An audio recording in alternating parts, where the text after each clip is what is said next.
Hey, what's up, lads? This is a Naked Fanatics tournament battle replay, and I'm your host, Vendetta. So, we're going to be looking at me and Zuhl today, and oh my god, so many replays.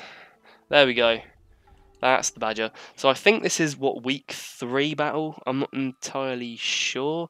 Again, I'm not sure either if everyone sort of managed to uh, actually post their battle replays, but we can always find out later. So again, we're going to be playing on the Jigo Kudani Valley thingamabobber, and this was the battle that we saw Dral and Rick play on. So it'll be interesting to see if any tactics will be used in this.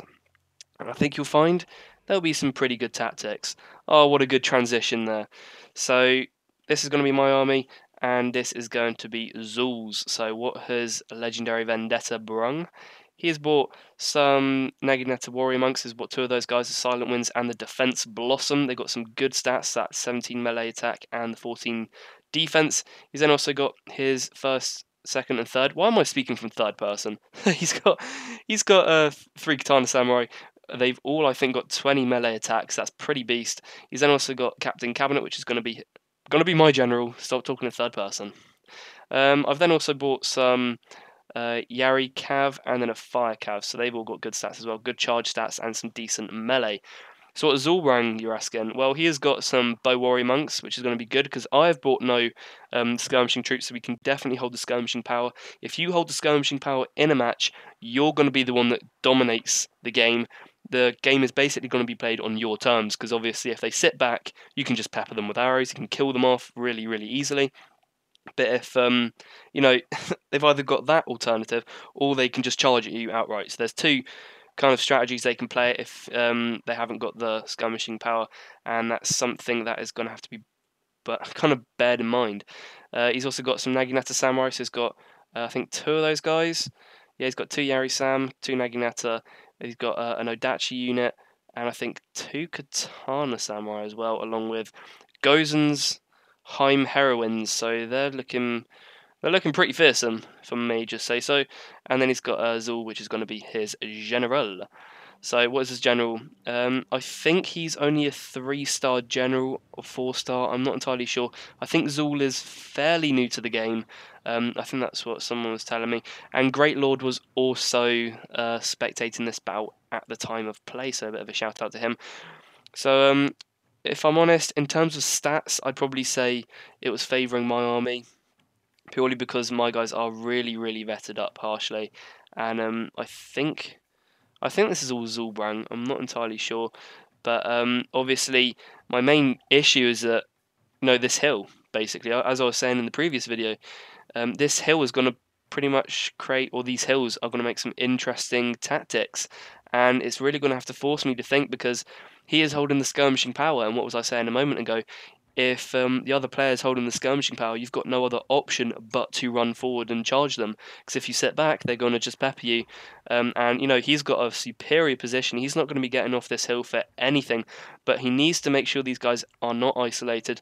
I have a concept which there's only 2 types of units. They're either isolated or they're not. An isolated unit is without any spears, and this is where I begin to capitalize on that isolated unit because that bow monk was isolated because it didn't have any spear units to back it up, and then I just managed to go in, hit them. I took 7 losses, but I did manage to make up for it because I did get a lot of those bow monks. So I'm going to be trying to just draw lots of fire from him.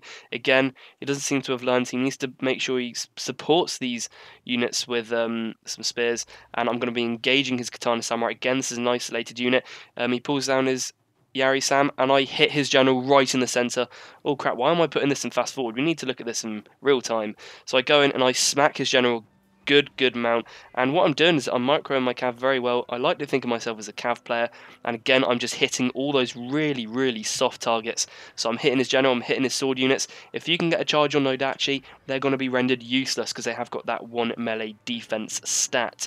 So I'm hitting in from several angles because he can't obviously cope from he can't micro that well with all these different spear units. He needs to just make sure he has spear units everywhere, and it looks like he's going to be able to rout my 4th hammer there, and his general's only got 6 men left, and I'm pulling these guys around the back, and I'm just making sure that he's always moving at all times. It's a very, very good thing to do if you're bringing a lot of cav, is to micro. Never ever just try and sweep your cavalry in just one big block formation. I see that an awful lot online.